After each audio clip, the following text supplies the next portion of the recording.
Hello and welcome. You're listening to Start Again with Shaunna Lee, sponsored by Soulway Massage. This is the place where you'll be reminded that it's never too late and you're never too old to do the damn thing. So stick around if you're ready to vibe higher and be inspired to chase your dreams. Together, we will uncover your soul's truest desires. Now, if you're ready, let's get started.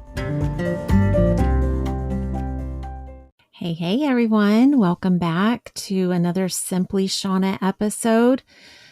Today, I'm going to pull together a few different stories. I've started to notice a theme in this last week. So as you know, we're about halfway through Love Month, as I've deemed October. And it's quite kismet that I am recording today for my episode that is due today. I don't always procrastinate, but when I do, listen, I wait till the very last minute. But today is my daughter's second wedding anniversary. So for all of you out there, please wish my Nicole a very happy anniversary with her husband, Phil. I am so excited for these two and their life together, but they are currently traveling the world together, celebrating 10 years together and their second wedding anniversary. I'm super excited for them. Anyhow, I thought it was quite amazing that today's episode of Love Month happened to fall on their anniversary. And then I was doing a little review of last week's episode with Marianne, and a lot of what she said really, of course, rings true, but go back and listen to that episode if you haven't already. She is the founder of the Systems Queens, and she helps businesses essentially put systems in place and processes that are needed to streamline the work and make those businesses more efficient, but also helps those businesses to scale and ultimately grow. So she's doing some really exciting things. And in our conversation, we talked about all sorts of things, but one of the themes that that was coming to me from that conversation was this idea of knowing your worth and owning your value and knowing what you bring to the table. And part of that conversation, she reminded us of things we all know, but it was in the context of the lessons that she's learned in her life. And that was how to ultimately be authentic. And that as you find new ways to own your truth and you get comfortable with who you really are, that is the most authentic version of who you are. And it kind of carried forth the theme that I wanted to talk about today, which was that of knowing your worth. So I wanted to just kind of pull in that last conversation and remind you to go over and listen to that episode if you haven't already. But then I had two conversations recently that I wanted to share with you. And it was, again, of course, bringing forth this theme. And so this first conversation I had, this is actually a new client that I'm working with. And you may or may not know that I also work with men. And he was sharing a story that he's given me permission to share with you. And you know, he signed on to work with me ultimately because he's recently divorced and he's trying to put together his plan for his life, right? This is the Start Again plan that I work with my clients on. And so in those conversations, we are talking about, you know, obviously things that come up in the day-to-day world. And one of these conversations that he shared with me recently was around a negotiation of salaries that is happening at work. And it was very interesting because quite honestly, it's a shitty circumstance that he found himself in, where there was a retroactive change to his pay that he found out he now owes money back to the company. And they have essentially notified him after the fact, not ahead of time, and essentially has been notified that he will be receiving less money on each paycheck moving forward than he was expecting because he's now paying back this money owed. I've actually had this circumstance happen one other time in my life. Let me tell you, if you are a budget conscious person, this can really throw a wrench in things when the money you were expecting is no longer the same amount, right? when it goes down, things get tight. And anyways, this was the circumstance that we were talking through. And it really came down to, how do you have that negotiation with the company on, and do you have the ability to negotiate that? And is that something that is able to be changed? And so there were a couple themes that came out of that conversation. And again, it pointed back to this know your worth, because anytime you're going to have a salary negotiation, now this goes for any situation that you are justifying the amount of money you are owed or someone should pay you. And this can fall into many, many different categories. But the most common one is not the scenario that he was in, but usually the salary negotiation of a new job. And my advice actually is the same for both scenarios. So one, you have to know your value. You have to know what value you add to the company, and you need to be sure of your worth, right? And so it's not that we're going to go to the conversation and say, I really need this money because I have XYZ bills and these are my obligations to pay certain things. And it's not about creating a sob story or, listen, this is not victim mentality that we're talking about. This is knowing the value you add to the company and why you're justified in asking for the money you're requesting.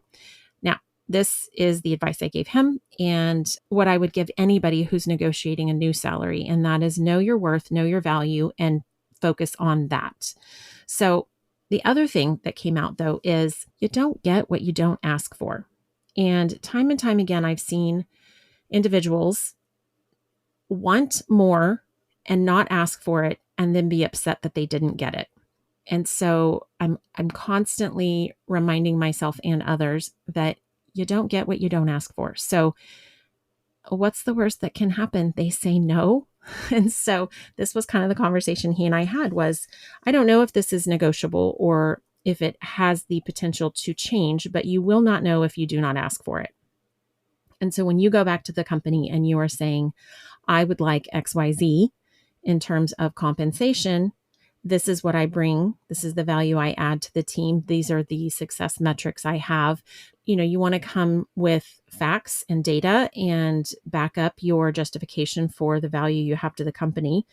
I'm often reminded in this corporate space that companies don't value individuals the way we would like them to, right? We want to be valued as a human being contributing to the overall good of the company.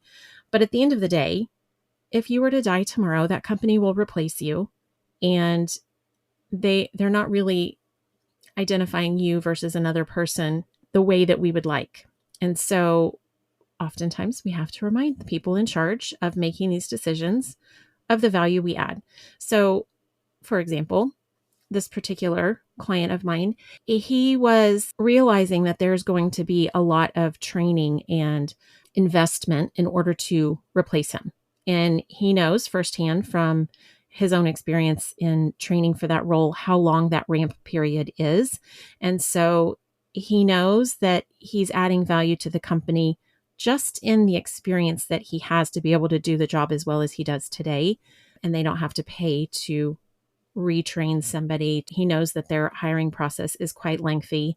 And so these are all pertinent points to bring up in the conversation, but also it came back to what value are you adding to the company? How are you performing better than other employees? What is your contribution to the company to justify that you are worth this particular salary? And then the last item that came out of that is you always have a choice. And I know I talk about this a lot on this show, but if you don't like a situation, you have the choice and you have the ability to change it. And so sometimes that is leaving the position. Sometimes that is choosing a different role within the company. Sometimes that is changing your outlook on the situation at hand. You always have a choice and you always have the ability to change what you don't like. So if you don't like it, choose differently. And so those were really kind of the ahas that came out of that conversation, which was around know what your worth is. Ask for what you want, and if you don't like it, change it. And so that was the one conversation that I wanted to share with you guys. There was another one that came up this week, which I found very, very interesting. And it was quite different, I tell you. However, this is a conversation that I find myself in frequently. And it is not territory that I have very publicly talked about because, listen, you've all heard me talk about this divorce book I wrote and how much shame and guilt I had to overcome in order to be even remotely willing to say, hey, I've been divorced 3 times. I might know a thing or two about this process. Let me teach you what I know about starting your life again after divorce. However, there's a phase that I have not talked about prior to getting divorced that I know firsthand. I refer to it as limbo. And I know what it feels like because I have sat in this phase of limbo myself several times. And of course, it doesn't have to do with just divorce, but this is what I see. Anytime we have a major decision to make, you have choice A, you have choice B. And there is this point of limbo where you are undecided and you are weighing the pros and cons and you are going back and forth and there is a flip-flop and this phase of uncertainty in which direction you will go is what I call limbo. And this phase of limbo, let me tell you, is quite painful. And what I have learned when it comes to this decision to get a divorce or not, this phase of limbo actually on average it takes 2 years on average for people to make the decision on whether or not to get a divorce. Which when I first heard this statistic, it was kind of surprising to me. But then I thought, I sat with it a little bit and I thought, no, that's absolutely accurate because most people ponder this decision for a long time. Listen, we ponder the decision to get married for a long time. Why wouldn't we ponder the decision to get a divorce? But the thing about this limbo phase before you decide whether or not a divorce is in your future is this level of uncertainty and uncomfortableness that comes from not knowing which is the quote unquote right decision. The best way to attract love is to love yourself. For many of us, we are only just beginning to learn what it truly means to care for ourselves, and that can begin with your body. A happy body leads to a happy mind and a happy spirit. This is what self-care is built upon. Now, if you are local, you must visit Soulway Massage in Round Rock, Texas. Jen will help you to shift, release, and transform your emotional and physical blocks. Jen's ability to read a body and respond is nothing short of magical.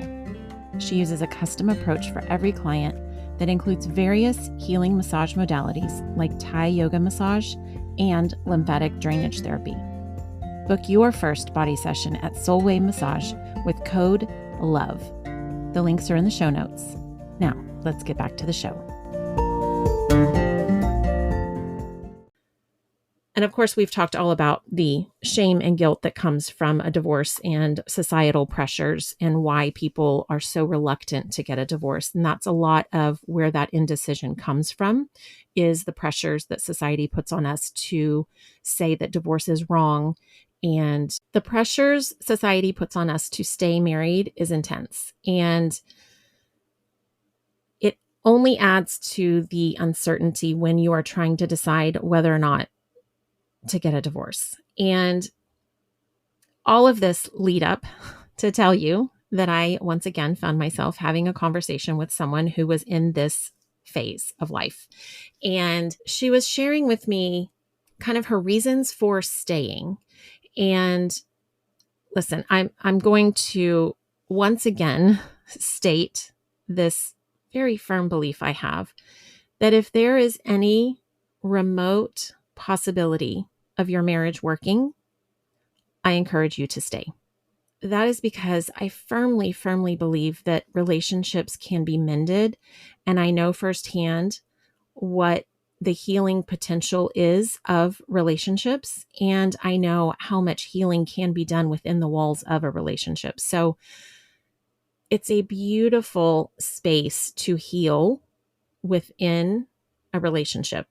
So if you have the capacity or even the minutest of chances to do that, I always encourage people to do that, because oh my gosh, the beauty on the other side of a healed relationship, and it takes a certain amount of intimacy and vulnerability to get two people to that space that you can only do together. There's so much healing that can be done on your own after a relationship ends, but there's some healing that can only be done together within a relationship. And so when you have the potential for that, I'm always a huge fan, biggest proponent. Stay, work on your shit, make it work if you can. However, I also know that a lot of people stay when that is not really the possibility. And we are guilted into staying because we think longevity is the success metric for a marriage. And I know firsthand from being a child within a relationship like that, and also being one of the spouses in that relationship, I know the damage that can be done to children to stay in marriages that are meant to end. And so this is why I'm such a fan of make a damn decision and move forward. Because why would you waste 3 years of your life getting to the position or to get to the place where you know your decision is made and you've basically suffered for 3 years when you know where you're going, you know where you want to be, then just get there. And so, and that's really, oh my gosh, oversimplifying what it takes to make this decision. I tell you, this do I stay or do I go concept is so complex and so layered. I've actually got another freebie for you guys. I have created this downloadable PDF, and it kind of walks you through how the hell do I make this decision for yourself? Because I know when I was in that place, all I wanted was for someone to come in and say, Shaunna, this is what you need to do. And at the same time, I didn't want anybody to tell me what to do. So it's very complicated. However, what this downloadable PDF will do for you is give you some really specific journal prompts to kind of get you there on your own. And it gives you the direction to take your thoughts and to focus on the right aspects of your relationship to know whether or not you have the capacity to mend or if it is time to end. That is what my freebie will do for you. It's do I stay or do I go? It will help you make the decision so that you are not sitting in limbo for another 2 years. And this conversation that I had with the second conversation I had this week around this situation, she was saying a lot of the same things that we all do. You know, we have this idea of what it is to be a single mom and how hard it would be and how the bulk of child rearing will fall on us, which can I just tell you is not completely accurate. Yes, when you are on your kid-filled days, you are the only one with those children. However, I teach this whole co-parenting course because I want people to find ways to create a working relationship with this person you're no longer married to, so that you're easing the burden of raising children. So it doesn't feel like you are raising them all by yourself, because there are all sorts of tips and tricks and ways to ease the responsibility. And I'll tell you, once you have eliminated the decision on whether to stay or go, things get a lot easier. The weight is lifted and you have a clear direction and a clear where am I going next kind of momentum. And that's when things feel a bit easier and lighter.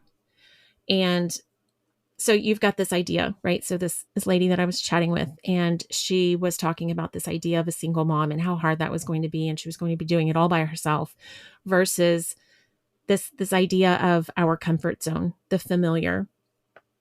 You know, they say it's the devil that you know, not that your current husband is a devil, but your comfort zone is what you're comfortable with and what it's It's what is familiar and it's what you know.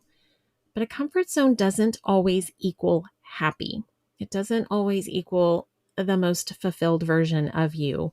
And so that's where you really have to weigh the pros and cons of staying versus going. And what I will tell you is what I told her. Ultimately, what I said earlier, if you have the capacity to mend your relationship and get it to where you want it to be, then that should be your focus. Because creating an environment that is happy and safe and comfortable for our children to grow up in is our goal, right? We want to be able to give to our children what we did not have. In a lot of cases, that's just two supportive, loving parents in the same home. And if you have the capacity to even remotely get close to that, then that would always be my direction and my focus for you. But there's no reason to suffer and to have your kids suffer because you're unhappy. So it's kind of one of those shit or get off the pot. Either get your relationship to where it needs to be so that you are providing that for your children, or change the situation so that you are providing that for your children. Because at the end of the day, you want a happy home for your kids to live in, not one filled with turmoil and chaos and uncertainty. Because I guarantee you, if you are in a state of limbo, so are your kids, and they can feel it and they can sense it, and that's not fair to them. So as much as I will say it's not fair to you to live in uncertainty, it is not fair to your children to drag them through your indecision. You are strong and you are capable of making a decision and committing to it. And you are worthy of being loved and appreciated for who you are. And you are worthy of making this choice. So when we have been spending all month talking about love and self-love and self-care, today's episode really is just a gentle, mostly gentle reminder that you matter and you are worthy of living a life that you are fucking thrilled about. And if you are not there currently, then change it, my friend. And the choice is always yours. And if you need help on this particular decision, should I stay or should I go download my freebie. It's on my website, SimplyShaunna under free stuff, and it will help you get pointed in the right direction. And thank you for listening. Until next time, have a good week. Did you like this episode or did you love it? Inquiring minds want to know. The best way to support this show is to subscribe and leave a review. I can't wait to hear what you have to say. Thank you so much for listening. Until next time.